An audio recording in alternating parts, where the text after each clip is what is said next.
A Roma la politica tumultua. Si va a finire come nel 1866, una guerra ridicola in cui i nostri alleati vincono e noi ci facciamo la solita figura. È una vergogna, non si può. La Camera tumultua, bisogna che l'esercito attacchi. Orlando, Presidente del Consiglio, manda un telegramma al Comando Supremo. Tra l'inazione e la sconfitta, preferisco la sconfitta. Muovetevi. Nel frattempo il mondo sta crollando. Il 29 settembre la Bulgaria, alleata degli imperi centrali, ha firmato la pace. È chiaro che è questione di poche settimane. Non solo il mondo sta crollando, ecco, mi fermo un momento su questo.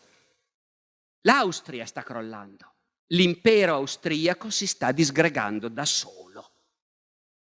Perché mentre l'imperatore Carlo ha contattato Wilson, presidente americano, ed è disposto a fare la pace sulla base dei 14 punti di Wilson che